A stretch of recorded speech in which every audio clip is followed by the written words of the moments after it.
Kafabalana, Chana at the people, Lona at the people, Nupino Gana, Naroka Pu, Nasoka song.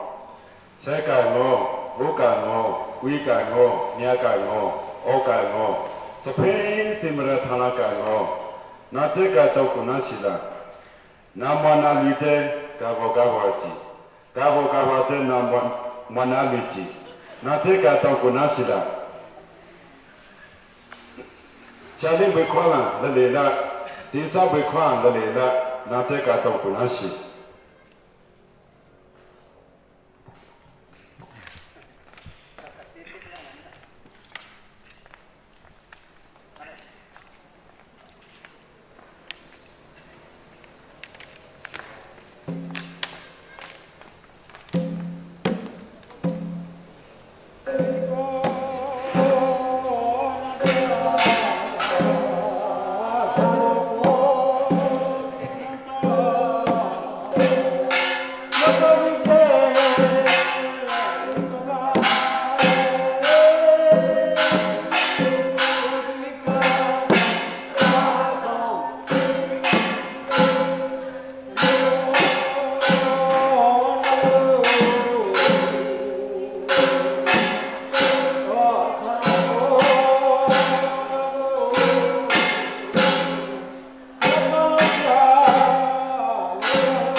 နာရလုံးနဲ့ activity တန်ခင်းနေထွားဘုရားချွာမီနွားမလာရဲမှာထောင်းနေကုံဟလာတကွနာကြီးစနောထောင်းနေကုံကွင်းလာခိမလာတော့စင်းလို့ပွန်လက်ဒူကြဘောအစီစီထွားတကြီးသူကြီးမီနူဟာဟေးဟေးရွာဘကိုကြီးဘခနာဘလန်တဲ့ထောင်းတော့ဘကဟူဆရာတို့ထွားအတူခအထာနောနာဆောကဆန်ဆဲတဲ့အဟာငွေခါဆောဆောင်စီဇုံရဟိဇဟောဘကပချာတရမြကိုမီဖွင့်တင်တယ်လာရနောဘီဘောအပါနတောင်းတော့ကတော်ပါတကဟိနာချေဝစ်လေကအောင်ခုခူကလောမာရတော့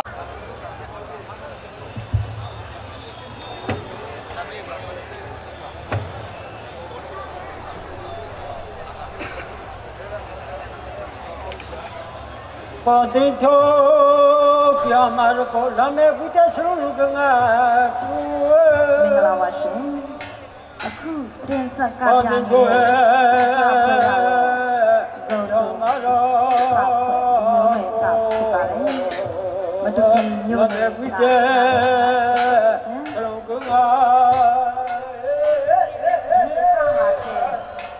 ဝိတိကပဲဖြစ်ပါတယ်ဆလုံးကငါဒီကဟာဆိုရင်ဇောတော်လူမျိုးဆွေများရဲ့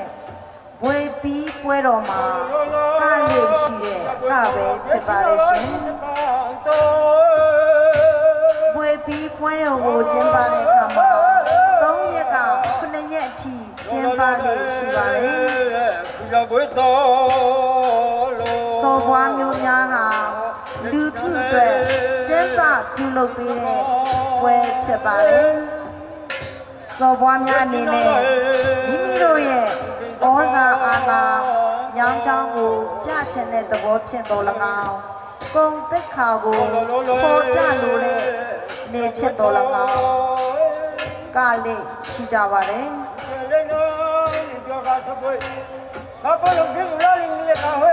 ယုံကြည်ခြင်းအနေနဲ့ဇောတော်လူမျိုးတွေဟာပွဲတော်ကိုအဆက်80ကျင်းပလေးရှိပါတယ်။အဲ့ဒီပွဲတော်အဆက်80ကျင်းပနိုင်တဲ့သူဟာကောင်းကင်နိုင်ငံကိုရောက်နိုင်တယ်လို့ယုံကြည်ခဲ့ကြပါတယ်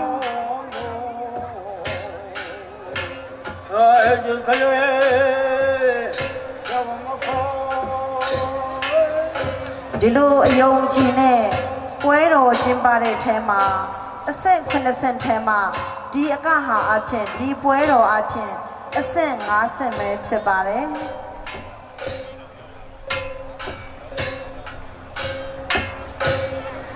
လောလောလောလောပွဲတော်လောအော်ရချင်တယ်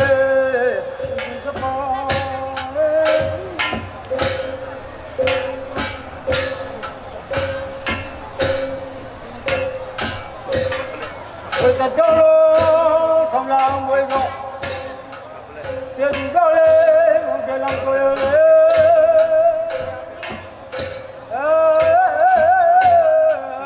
တော်လေဆောင်လာမွေးတော့တည်တော့လေဘုရားလောကိုရ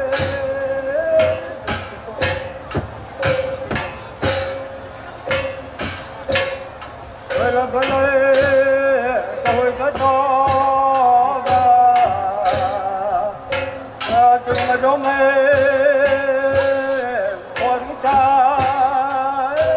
ဒီပွေပြီးအကာဆိုတဲ့အကာဟာ